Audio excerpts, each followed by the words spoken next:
just fail. A lot of people get analysis paralysis. There's no such thing as a perfect video. Like, someone should always call you and it on your video because it could be better. When I was a young teenager, I was getting no views, had no money, had no equipment. Imagine spending 10 years of your life only thinking about one thing every waking hour of the day. You could upload one great video a year and get more views than if you uploaded 100 mediocre videos. I put together the best Mrbeast advice on YouTube. I know it's helped me, so it has the potential to help others in their lives or careers. I also design merch and thumbnails. You can check out my store or email me about work. Thank you for your time.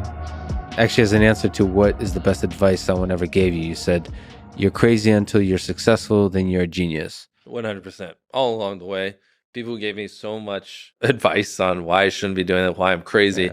Every step of the way, people wanted to tell me why I shouldn't be doing this and should get a life, should stop being too obsessed, everything under the book. And then once I'm successful, those same people are like, dang, you're a genius. Yeah. Wow, you really pulled that off. I just watch it, honestly, and I just like, if there's ever a moment where I'm even slightly bored, I'm like, cut it. And if there's something where I'm not just like, wow, you know, like the whole time, then it's like, don't upload it. It's not good. If I'm not creating, then I don't feel fulfilled. I don't feel like I'm progressing. Then I feel like I'm wasting my time. My well of knowledge needs to constantly be expanding so I have more things to draw inspiration from our ideas. If not, you're gonna get the same ideas over and over again. So it happens for a lot of creators. That's why their videos are repetitive and always the same thing, because if you're not constantly learning new things, then your ideas are just limited to what's in your head, and eventually you're gonna drain it. It's a lot of testing. So we usually edit a video like, 5 or 7 times. What would you say to creators that are getting started? I mean, do you think that it's still possible to start a channel on YouTube in 2020 and be successful, or is it... It's funny you saying that to me because I know you know the answer to it. Yes, it's obviously, it is. And the thing is, though, with the videos I was making when I was a smaller creator, I genuinely felt like, the algorithm hates me or this is unfair. But I just wasn't making content that deserved to get views. I don't know a nice way to put it. So I'm glad I'm talking about myself, because anyone else I'd feel bad. But the videos sucked. Like, I mean, you just look at the retention graphs. People would click off at the beginning. People didn't know sometimes what they're clicking on. And like, if I wasn't retaining a viewer, just why would it make sense for you to promote it? Like, why would you promote a 10-minute video that people watch on average a minute and a half? It just doesn't make sense. Well, if I don't have what I have in my head, then I would say just fail. Like, just a lot of people get analysis paralysis and they'll just sit there and they'll plan their first video for 3 months. And I'm any of you listening, if you, especially if you have 0 videos on your channel, your first video is not going to get views, period. It's not. Your first 10 are not going to get views. I can very confidently say that. So stop sitting there and thinking for months and months on end, and just get to work and start uploading. Like, all you need to do, this applies to people who have not uploaded videos but have dreams of being a YouTuber, is make 100 videos and improve something every time. Do that. And then on your 101st video, we'll start talking, like, maybe you can get some views, but your first 100 are going to suck. Almost every podcast I feel like you've been on, or every time you talk about YouTube, you always talk about how you reinvest everything back into the channel. Literally everything. And I think spending time with you here, what I noticed is that's actually not just money, it's time. Yeah. You also reinvest all of your time. You gotta live and breathe it. Yeah, you invest all of your time into it. And I think that's something that is beneficial of being where you are, is that you have that ability. And then also, the concept of hiring is just so that you have more time to invest. Exactly. I think I just had the blessing of finding what I loved at a young age. So like, because to get to this level, it takes, a decade. Most people don't find what they love till their young 20s. So they'd be where I'm at in their 30s. Yeah. I just lucked out and found it when I was really young. I mean, people can make excuses all they want and say it's just luck, or say, it is a teachable skill. It's a learnable skill. You can study your way to consistently make viral videos, no matter how small your channel is, even if you have 0 subscribers. Man, you're about to make me just start a college class here on this video. So essentially, yes, at the end of the day, if you boil it down, what YouTube wants is they want people to click on a video and they want to watch it. Like, at its core, that's what it is. Now, you can like draw little lines and go as deep as you want into how to get people to click and to how to get people to watch. I mean, essentially, by studying the algorithm, you'll learn that you're more studying human psychology, right? What do humans want to watch? What do they find enjoying? Not because anytime you say the word algorithm, just replace it with audience, and it works perfectly. Like, the algorithm didn't like that video. No, the audience didn't like that video. Because literally that's it. If people are clicking and watching, then it gets promoted more, and that's all. That's literally all the algorithm does, is reflect what the people want to a T. And if you deny that, you just make terrible videos and are trying to find a scapegoat. Like, I mean, there's a reason everyone loves YouTube and, spends hours every single day on it. The biggest thing is, it's much easier, as weird as this sounds, it's much easier to get 5 million views on one video than 100,000 views on 50 videos. Does that make sense a little bit? Like a lot of people, like you could upload one great video a year and get more views than if you uploaded 100 mediocre videos. It's like, it's very exponential. Like I just like to make the greatest YouTube videos possible. And that's literally all I want. So yeah, I mean, if it's not the greatest video, I just want to upload it. And so after you scrap a few videos, we kind of, everyone, you know, just kind of starts to figure it out. So I was telling him, the way I like to work is like, I like to go basically wake up, obsess over something, go to bed, wake up, obsess, go to bed, like every second of the day until I just have a mental breakdown, I burn out, and then I like take a day off or maybe a day and a half off. And I like to go right back to it. So I don't like work certain days. I just go as hard as I can, every ounce of my entire body until I just crash. And somehow that's sustainable. What time do you sleep? Right now, usually around 3 a.m. Virality is not accidental.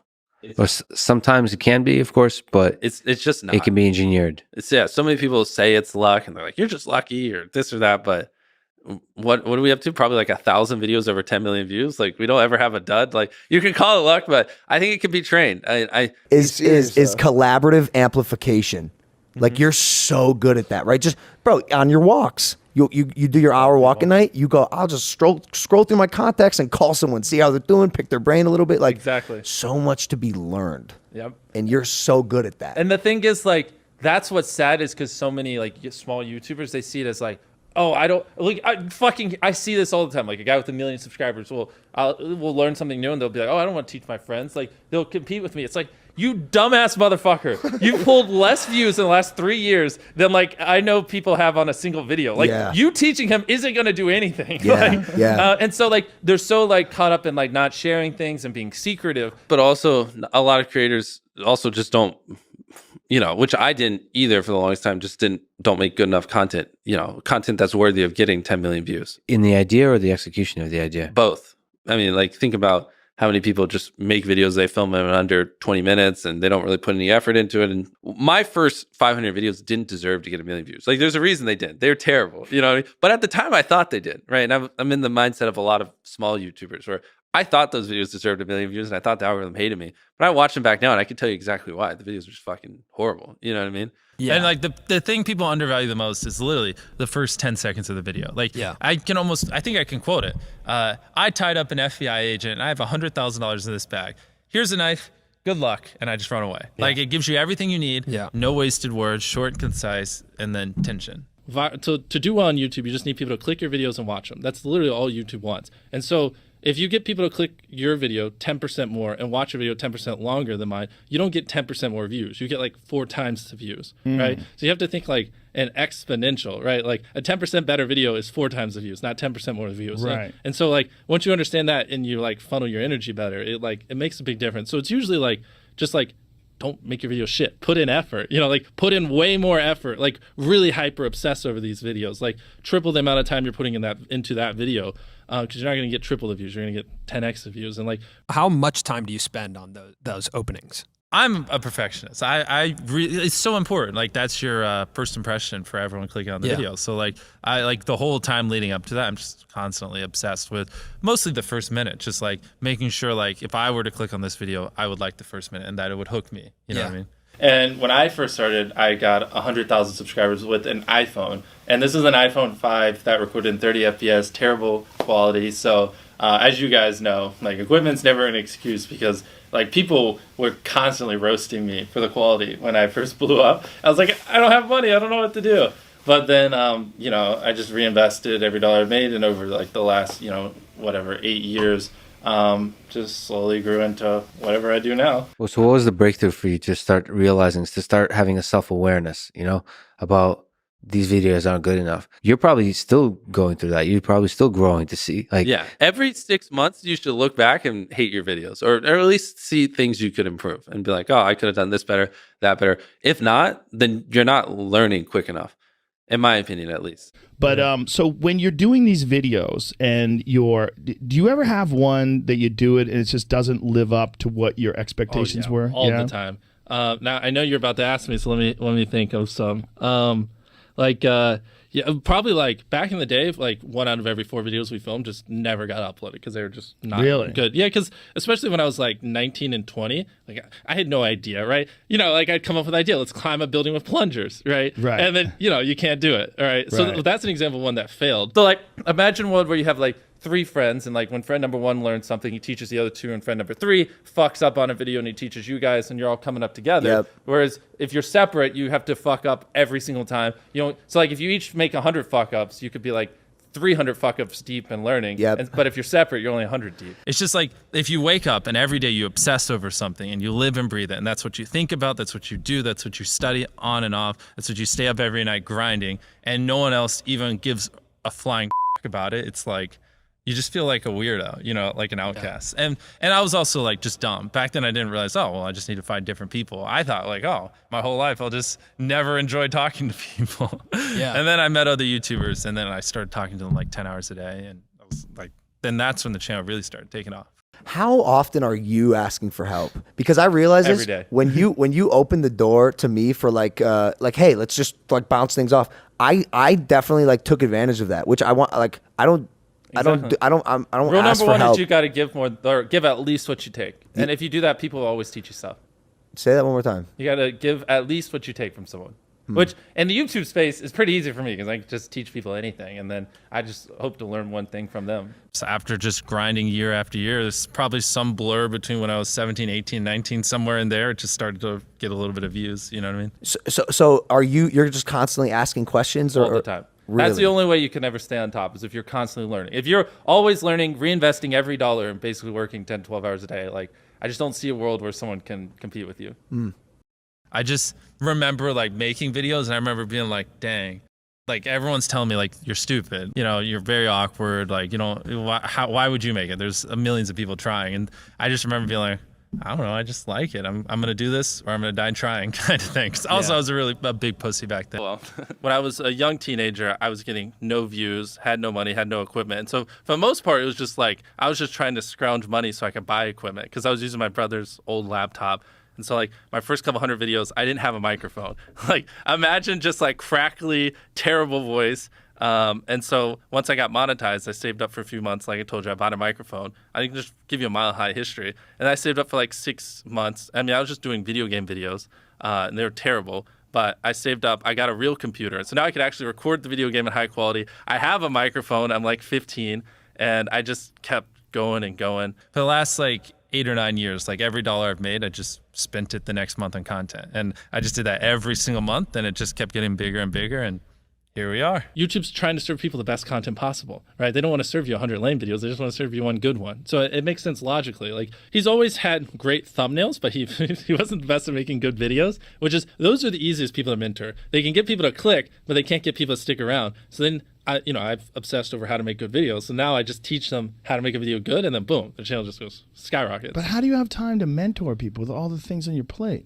I find it fun. For me, it's kind of like therapeutic to go on a walk, call someone, and then just roast their channel. Is that what you do? You roast their channel? Well, like not meanly, but it's just like, yeah, like just honestly. Yeah, I'm like, I can tell you were a little lazy here. Like you could have put a little bit more effort. The hook was a little weak. Like, like Wow. why didn't you do this, or the payoff or whatever? The biggest thing is obviously a clickable thumbnail and title, interesting stuff, yada yada. But is it something that people will genuinely want to watch?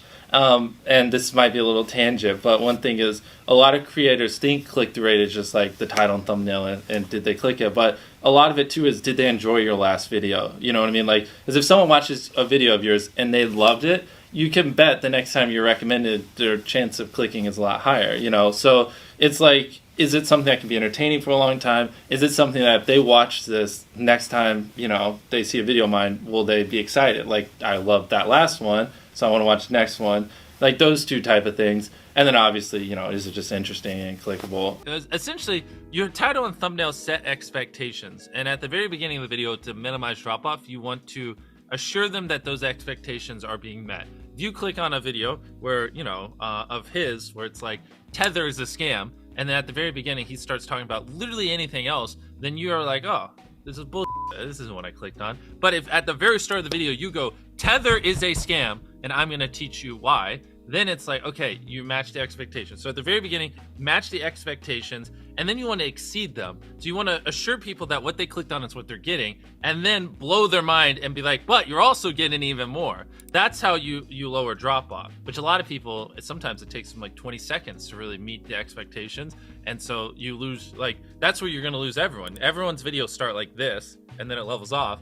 So you want to reduce the amount of people that click off on the audience retention graph. I hope you're popping up graphs while I'm saying this, so it's easier for people to visualize. But so then once you get it to level off, it's just how do you keep it level until the end of the video? And that's where you want to have, basically want to remove every dull moment. You probably want to find the 10 most critical people you know, make them watch the video and just roast it. You basically pay people to watch the videos on frame and then just have them record it. And I love just seeing like when they pick up their phones and when they get bored and like, you know, certain things, like if I just talk to a camera for 10 seconds without a cut, like a lot of people will just like get bored or they'll lose interest. So like having a B cam and a C cam, and just, you can just talk for 10 seconds, but 3 seconds in cutting to a B cam and then a C cam, like now it's more interesting, even though it's essentially the same thing and not that crazy. But you want to have good pacing. Typically having a payoff at the end keeps them, right? Last leave circle wins 10 grand.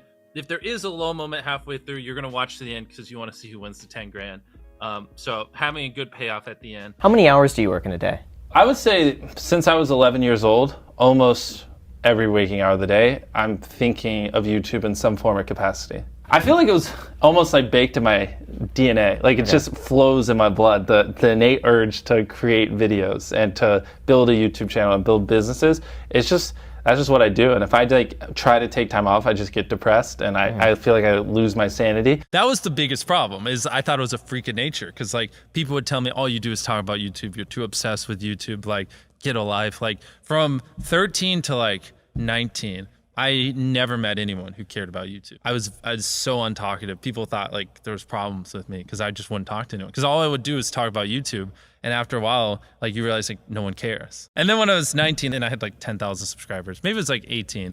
And that's when I started meeting a few other YouTubers online. And I realized like, I'm not a freak. I'm just like obsessed with YouTube, and that's okay. You know, you just got to find other people that are like that. Me and my team spend like 10 times more time than everyone else brainstorming ideas, which we probably at this point spend 100 times more time than everyone else. We spend $500,000 to $1 million a video, whereas normal people are spending like 1,000 or 10,000 is an expensive video now.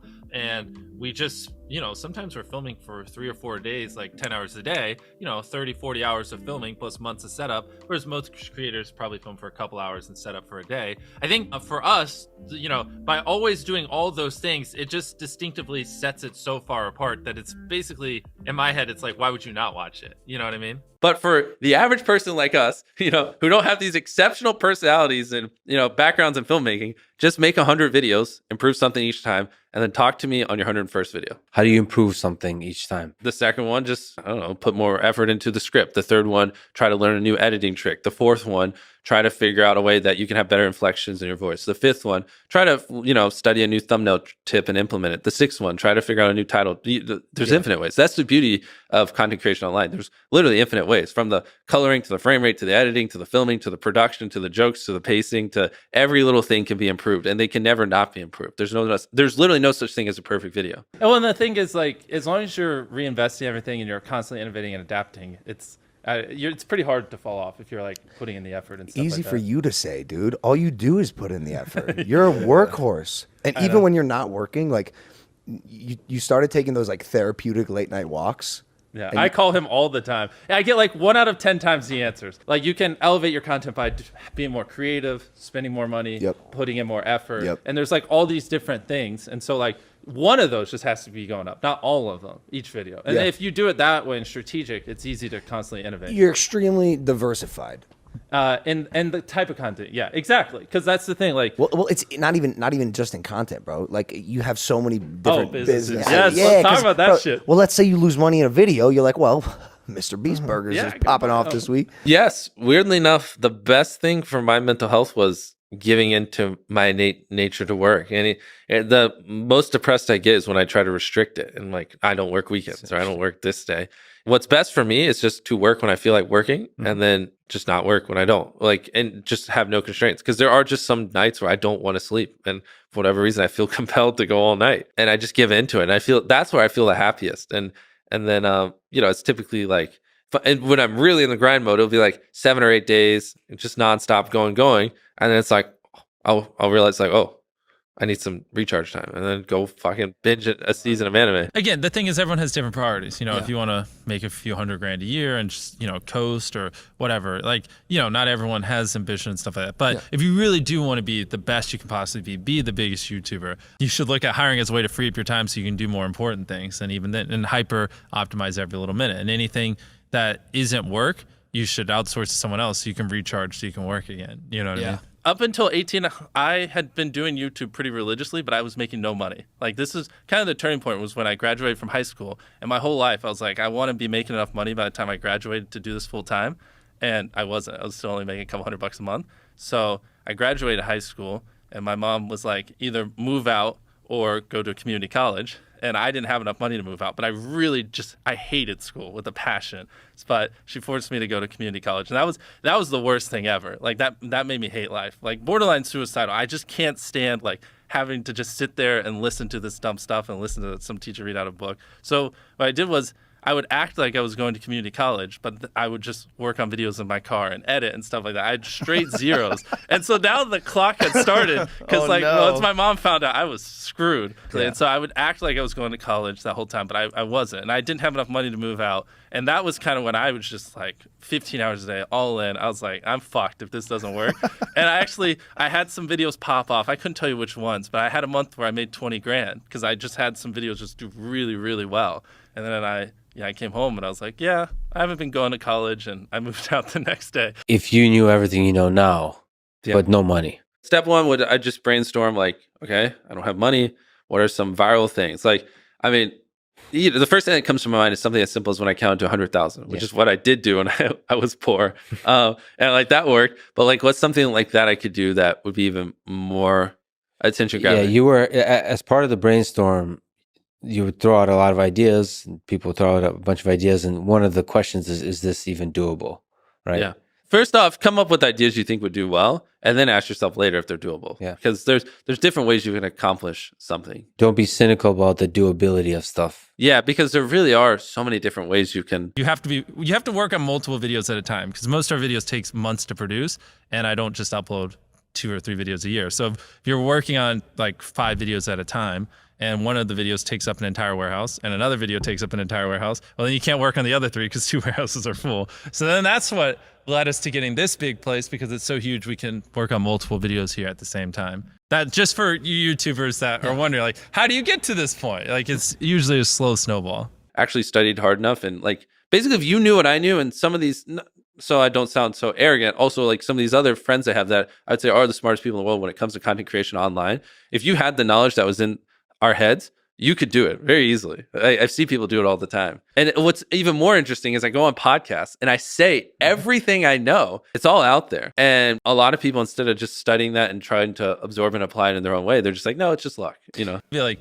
2 or 3 people that would comment on each. And back then, which I think small YouTubers should do, is I would reply to every single comment. And so I think a few people caught on that I would always reply. And so some people would just be like, I wonder how long it'll take for him to reply. And like, so that was a lot of my comments when I was smaller, but at least it kept him coming back. Apparently, if you make a pee joke, it will drop your retention by around 5%. No pee jokes, that's just a no-go. No matter how funny it is. I mean, I think it's funny, but doesn't matter. It's just a no-go. Like, you can't do that. It's just, no.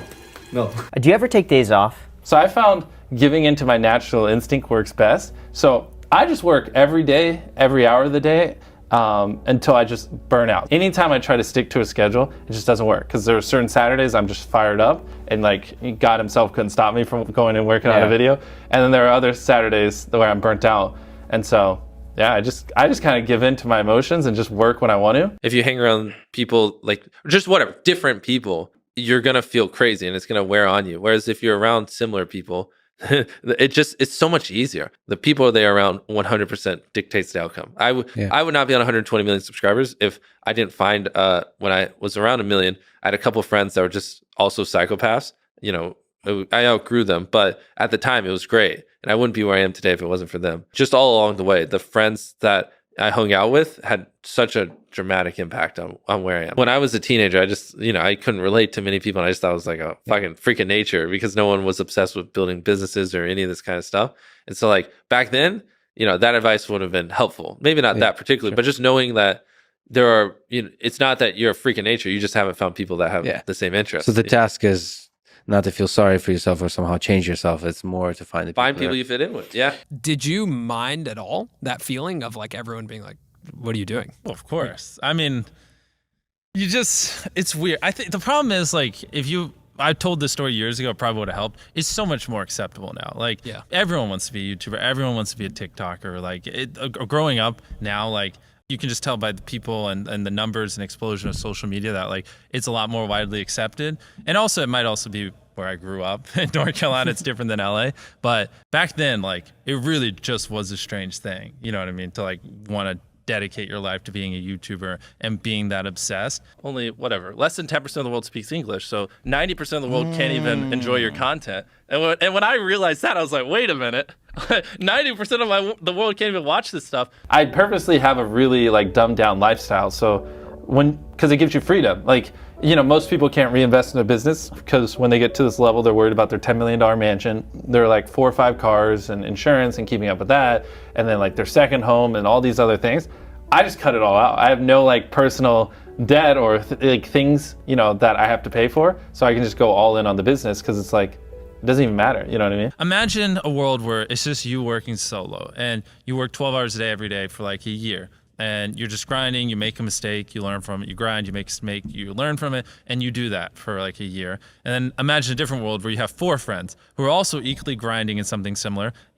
Friend number 1 makes a mistake on Friday, he teaches the other 4 people. Friend number 2 makes a mistake the next week, teaches everyone. And then like you're all learning from each other's mistakes. You're all constantly studying 24/7 and downloading each other. Like after a year, you're like 2 years ahead of the guy who was just solo. It really does make a difference, especially like my friend group when I was like, I met a bunch of people when I had 10,000 subscribers and we all like, we agreed not to drink. We didn't do drugs. Like we didn't date. We didn't do anything. We just literally obsessed from the time we woke up to the time we went to bed. That's literally all we did. It's wild. Like, what piece of advice do you find yourself repeating over and over to creators and they're just not getting it?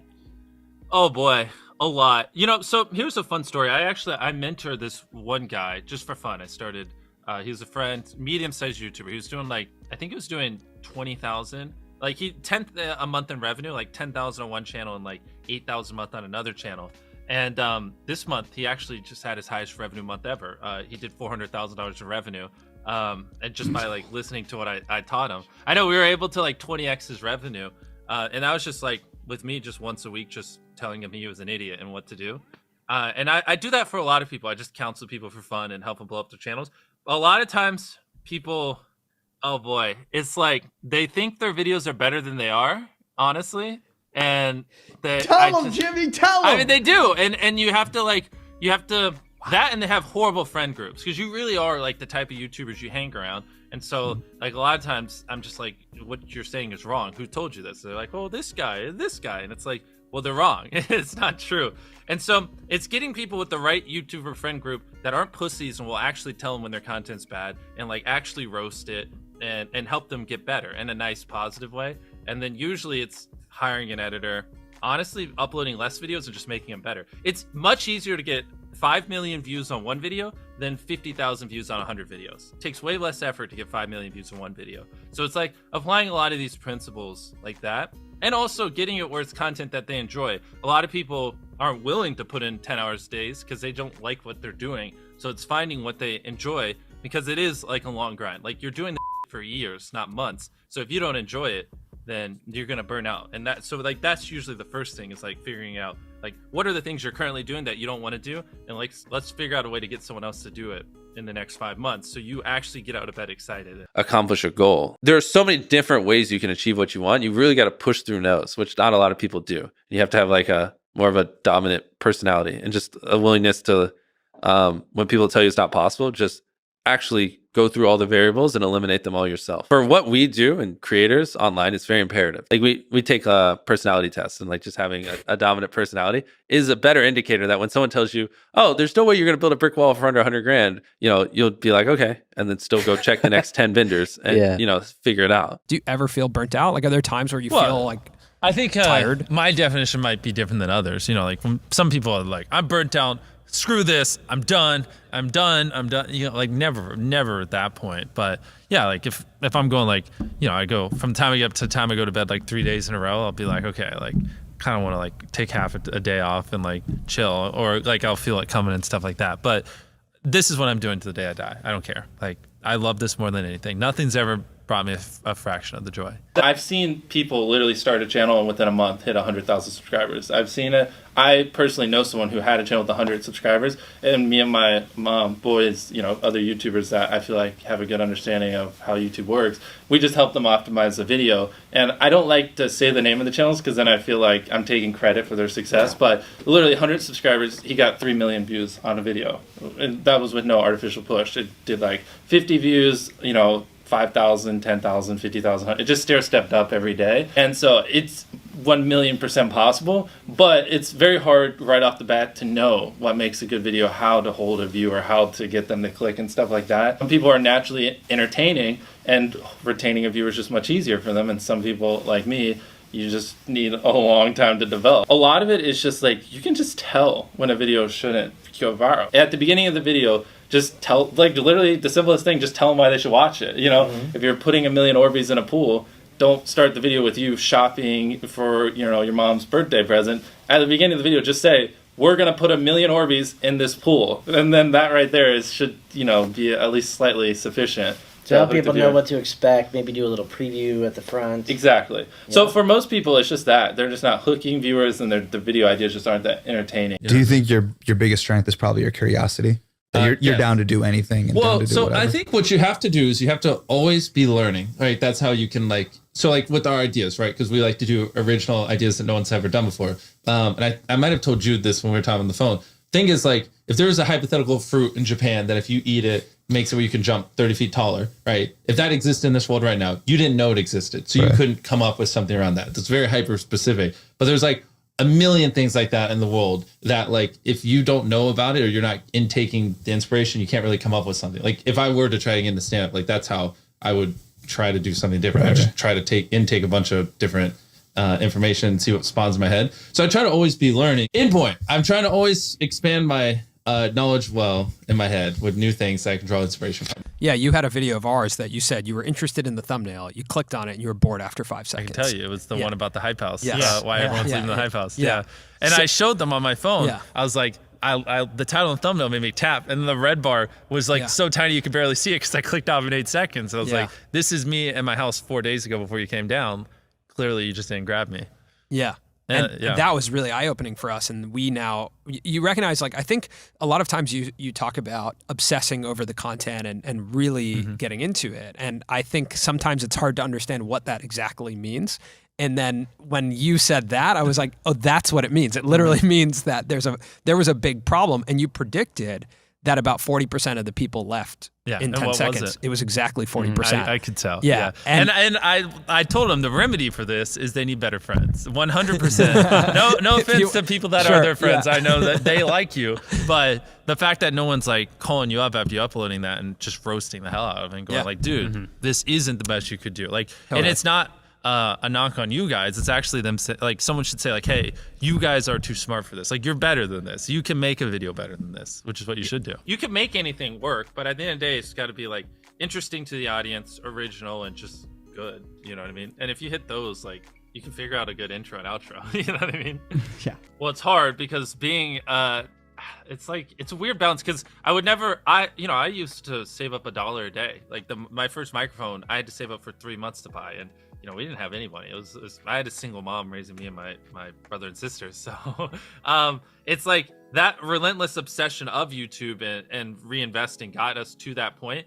And so building the team to leverage, like if I didn't know how to go viral, it doesn't matter if I had 1,000 employees. We'd not give you. So I think for me, it was good that I got a really strong foundation on how YouTube works and how the style of videos I wanted and everything before I scaled up a team, if that makes any sense. I just want to make sure that's clear, because I've seen people try to build the team without foundation and knowing how to do well, and then it just Oh, creates that's a lot of interesting. Yeah, they try to build it before basically it's ready to be scaled up. Like, and so that's what gave me the confidence to hire people, and that's why I'm able to run my company at really thin margins, because I have faith, and I know that if we film this video, it will do well, just because I've spent a decade of my life hyper obsessing over YouTube, and I have a good pulse on it. But if you didn't have that, then you wouldn't know. Like, you wouldn't be able to spend $4 million on a Squid Game, because you might lose $2 million, and then you can't pay your people. So it's like, there's no such thing as a perfect video. Like, someone should always call you and shit on your video, because it could be better. Like, that's because imagine if someone does that every video and you upload hundreds, if not 1,000 videos over the next 10 years, and every single time someone's critiquing you and you're applying what they're critiquing. Like, imagine the compound effect over that time span. It's invaluable. But if you upload 100 videos and very few people are shitting on them, then like you just lost so much compound effect. One thing that we realized was everyone on your team also is holding you accountable for some of those checklist items. Yeah. And that's when we were like, oh, we need our team to hold us accountable. Yeah, to because these checklist sometimes I'm items. like, no, that doesn't actually matter. Like, that would be an extra 2 hours of work. Yeah. And they're like, yeah, that would help retention. Yeah. They're like, who the are you? Wait, you don't want the perfect video? I'm like, you're right. Let's do it. Here's my question. If we took your brain right now and put it into a guy with no money and no subscribers, so you can't give away money, you can't make $1 million giveaway video, how long would it take you to get to 1 million subscribers? probably 3 months, maybe 4. From 0, easily 3 or 4 months. Like, if that's all that guy was doing, I mean, like, let me think. I would probably just walk across America. That would get me on the map, and then just do some other, some other $0 extreme challenges. Get some attention. Take that money. I don't know. Maybe make a line of paper clips. I think those are cheap, and stretch it across the state or something. And then I know something. Then I'd try to swim from like Europe to Africa. That'd be a cool stunt or something. I've thought about this before. That would pop off. Dude, a thumbnail of me just swimming in the middle of the ocean. Like, I don't want to do it now because they're easier stuff, but I would do it. Like, straight to Gibraltar, it's like 4 miles or something. You could swim no big that. deal. Yeah, but then imagine a title. I swam from Europe to Africa. Like, that would pop off. Or I swam across the ocean or something. I mean, yeah, easily. Like, I could figure out a blueprint, and then I would just suffer for 4 months, and then I'd have 1 million subscribers. So typically, if you're doing a longer video, you should introduce like a side story, and like you should have some plan halfway through, like to re-engage them so they don't just get bored. You know what I mean? Like, if I just said, like, if I hand you a camera and I had a camera, it's like, okay, if he tags me, he gets 100 grand, and then I just run, and that's it. It's just me running through the woods and him just running through the woods after me. You can't make a 15-minute video out of it. You know what I mean? I mean, you could probably paint a bowling ball and people would find it entertaining. Like, there's an audience for everything. You got a good personality, you're passionate, and like, you present it in a way where it's entertaining. Like, do you have a lot of guys that are trying to copy the format that you've put together? Yeah, the thing is, it doesn't matter. It doesn't really affect me. I don't like to waste energy worrying about that type of stuff. At the end of the day, it's like, it doesn't hurt me, so go for it. It actually probably helps you. Yeah, exactly. Because everyone gets compared to Mrbeast. Yeah, like a lot of YouTubers get like triggered when other people quote unquote take their ideas or whatever. But do they though? They really do. I mean, that's like all the time. Like, someone will do something like, and it's funny. It's usually like people who copy tons of other YouTubers, and they do one thing original, and then some other people take it and they just throw a hissy fit. Okay, well, yeah. I like pushing myself, and I see it as a sport, and like going hard in business and building them, even though it's stressful and it's very difficult. And like sometimes I'm like, you have a mental breakdown. You're like, why am I doing this? Why did I push myself so hard?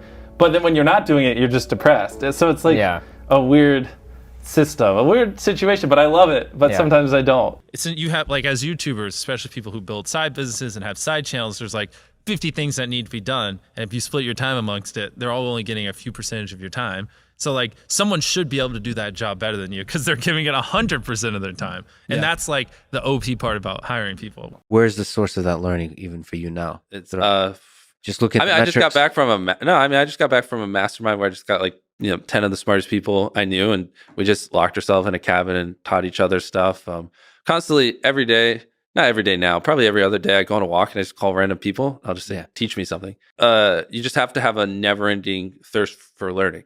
Like, that's very imperative, especially if you want to get on top and then stay on top. The only way to do it is just to constantly be learning. Or someone who is learning is just gonna have a leg up on you in the knowledge game. Like my teenage years were spent studying virality and studying content creation. Now I'm studying how to build a content company so I can actually produce the crazy ideas I want to produce, if that makes any sense. Anything we make off Reacts, I put in the main channel, which is how we kind of got here, because I got to the point where the main channel would make hypothetically a few $1 million, and I'd spend a few $1 million a month. And I was like, well, how can I get more money to burn? And so then we started gaming. And then gaming started making money, and I just take that money and the next month throw it on the main channel. And I was like, oh, this is working well. And then we started React, so now we just take a few $100,000 a month from that, and we just throw it on the main channel. And I'm just like, these things exist just to pump money into the main channel. What's your biggest insecurity? Like our videos are very fast paced. And so sometimes you do have to give up a little bit of the story in order to keep the videos moving. Of anything, it would be that. Like a lot of people think the only reason we get views is because I just throw money at it, and they don't realize that, we spent a decade just studying what does well, studying, figuring out our own style, figuring out our own way to do things. And the amount of hours I put into like just expanding the inspiration in my brain just so I can come up with original ideas, and the months on months we spend building the sets and working on it, and the weeks we spend editing and all this. And then, they're just like, oh, he just spent money. That's it. There's nothing special. You know what I mean? What I found is you heard the dictionary story. I work well off of inspiration. And so I found it'd be better just to kind of have people come up with ideas roughly, and then I ingest them. Because, dude, half those ideas aren't good and I wouldn't film. But then when I read them, it inspires me. And I'm like, no, first to finish race wins $100,000. Like, that's too simple. But first person to climb a mountain wins $100,000. It's good. And so I like when people just give me inspiration, and then I just... What makes one good and the other bad? I think running a race is like, people have done that. It's like generic. It's whatever. But like first to climb a mountain, and like a thumbnail of someone climbing the side of a mountain, and the thought of someone climbing a mountain is extreme. Like that's adrenaline. It's interesting. Like to me, climbing a mountain is more interesting than running a marathon.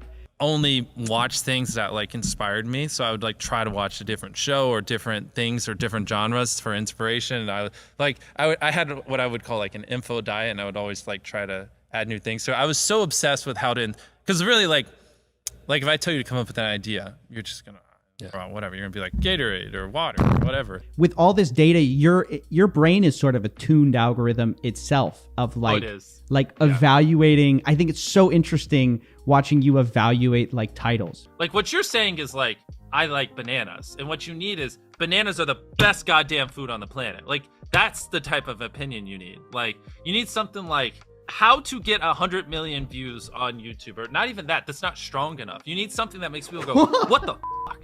And like click. You know what I mean? Yeah. Dude, I want to click whatever video you're selling me right now, dude. Yes, that video. That's what I want to watch. Yeah, but that's hyper specific to you. But you see what I'm saying? It needs to be extreme. It needs to like how to go viral. That's not going to cause someone to go, damn, if I don't click that, I'm not going to be able to sleep at night. You need something that legit will have people be like, what the did he say in that video? What the I need to know. You good at school? No, horrible. Really? God awful. Wow. Okay. Yeah, that was like, I mean, I would act like I was studying, but I was filming videos. My entire high school career never brought my book back home or anything. I would just like throw it under like the bleachers, and then in the morning I'd just grab it. Your first video was what? You were like 12, right? Yeah. Oh, actually, I started making when I was 11. I don't know. We'd probably spend like 20, 30 times longer thinking of ideas than other people. We probably film like 10 times more than other people. We probably spend 100 times for a video more than other people. So it's like we put in the effort, but I don't know how to say it where it's not arrogant. I just believe in what we're doing. You know what I mean? Back then, like how much do you think you believed when you recorded that video that was actually going to happen? Oh no, I mean those were just different times. I was in the middle of bumfuck nowhere, North Carolina. So it's like everyone, constantly wanted to remind me, you're not going to be a YouTuber. Grow up, be realistic. If I open a dictionary here and we just, flip to a random page and we pick a word and the word's flowers, right? Then we'll be like, okay, I bought a flower. I gave my girlfriend a flower. I gave my girlfriend 100,000 flowers. I gave my girlfriend 100,000 flowers on Valentine's Day, right? You just go like that. I gave Tariq 100,000 flowers. I put 100,000 flowers in the moon. You do that for a few minutes and then you just flip to a new page and you're like, what's this word? And you just like, that's the slowest form of doing it and the worst way to do it. But that's in taking inspiration, getting inspired and seeing what comes out. And it's really just doing that. And the more effectively you can take in inspiration and see what happens in your brain, the better ideas. See, that's the effect you want. Most people, when they watch, for the YouTubers watching this, when people watch your video, they go, okay, that was good, but like that's enough of you for the day. Like it was all right, right? Whereas what you want is them to go, holy crap, that was crazy. Oh my God, what's that? Holy crap, that was crazy. Oh my God. And they watch 10 videos, not one, and then need like a week break because it was so that they have to recharge. You know what I mean? That's what you're going for. That data can't describe. And like, I've never heard anyone talk about that, but that is it. That's how you get these high view counts, because people watch 10 videos, not one, you know? But for me, because we just had this ability to go viral, it's just kind of like, there's a world where I make videos and I don't help people, and there's a world where I make videos and I do help people. The one where I do help people is just a little bit more fun, so that's why I do it. PR wise, I should have a better answer, but that's kind of the truth. What was the first movie that you saw where you're like, oh my God, I was blown away? For me, it was Jurassic Park. As a kid. I only watched YouTube growing up. I've seen that's it. Movies. I know when we have a really good video. Exactly. Like I know it's really good, and that the title and the thumbnail. If you upload a video and you're not like you're not like, this is a banger, this is gonna bang, no doubt in my mind, even though you're gonna be wrong 90% of the time, then it's not a good enough video. You still have to have that feeling, even if you should have spent more time thinking let the on audience it. tell you you're wrong. Don't put it out when you already know you're wrong. Exactly. Yeah. And it's not because they know who I am. It's just because the videos are good. They just are. They're interesting. They have good retention. They have good pacing. You can't find them anywhere else. And you know, the thing I want to leave people with is, people think it's like, oh well, it's all like CTR and stuff like that. But a big thing that everyone underestimates is it's what was your experience with your last video? If people loved the last video of yours that they watched, they're more likely to watch your next one. One thing is, like, I'm obsessed with learning, and so it was very important I found someone that also likes learning. So she loves reading books, she loves like experiencing things. So like, I don't see like taking like an art class as a waste of time, because that might creatively inspire me, or like a pottery class, or even going and shooting guns or whatever, some new thing. So usually it's like us doing something like that where in my head I'm learning something and I can kind of justify the time, you know what I mean? Yeah. To my like business obsessed brain self. So it's that, and it's also good to unwind, and you know, so you can actually go to bed at a reasonable time and not just lay there working in your head. Hey, you should subscribe right now. That, you know, a lot of people who wouldn't have done it because they just didn't think of it are now thinking about it, and it will convert to like 10 or 20,000. So literally just say it and you're good. And that's all I do. What was I wake the first up and I do that thing. What was that first YouTube video that you saw that like kind of filled you with that wonder, where you're like, wow? Oh, well, this guy actually got hacked like a very long time ago. This like Call of Duty YouTuber, and they like leaked his earnings, and he had made like $100,000 a year the last few years. And I remember being like 10 and be like, what the fuck? They make they make money doing this? And I was just so mind blown that they actually made money. Wow. They make more than my mom? Like, yeah, and it was right there when I was like, okay, I'm doing this. Like, I just don't care. I'm being a YouTuber, or I'm gonna fucking die trying. I just don't care. And that, like, the second I saw that was actually possible, that's when I was like, that's it. And it's funny also talking about like obsession and stuff like this, because it's funny how it changes, right? When you're like, and maybe it's different now because social media is a little bit cooler, but when I was younger, like no one wanted to be a YouTuber. Like most people when I was 13, 14 didn't even have phones yet. Like it was kind of like a little bit of an older thing. And maybe it's just because where I grew up. But it's funny because back then people are like, get a life, stop being a fucking nerd. Like you're too obsessive, you're a weirdo. And then now it's like, oh, bro, he was so obsessive. It's so great. Like, right, it's seen as a positive quality. Yeah. And it's so funny, like looking back on our life, going from a fucking loser nerd who's too obsessive and won't go anywhere to like, damn, that's really inspiring. And it's like, damn. My team pushes back on me pretty hardcore. Oh, they do. Which I want. I don't want yes men. And they're like they're James, you know, the CEO who helped me build all this. He's very adamant, like we're not yes men, and he trains people to really think for themselves. And even when I give them orders to like really think, like, is this optimal? Is there context or information Jimmy could be missing that I could provide that could help him make a more updated decision? Like I'm not God, you know what I mean? Like I'm human and I make errors, and so don't take what I say as the Bible. You just really boil it down to the people who are watching. Just think about it. Like what do you think YouTube wants? Like to me, I think YouTube just wants people to click on a video and watch it, right? I mean, that's how they get their ad revenue. That's how they keep viewers happy and stuff like that. I mean, I'm sure comments like stuff like that. But at the end of the day, they want you to click, watch a video, click, watch a video, and just do that as long as possible. So to me, what's important is click-through rate, getting people to click on your video, and then average view duration, average view percentage, or just relative retention, and having them watch it. If people are clicking your video more than they click other videos, and they're watching it longer than they watch other videos, as simplistic as that is, that's like what YouTube wants, and I think that's how you just be successful. Oh, so wait a minute. We spend the first 18 years of our life trying to fit in. That's how I felt in school. I was trying to fit in all the time. What do people do that's cool? How do I do that thing? Right. And then once I was like in the adult world, it's like, oh shit, now we spend our whole life trying to stand out.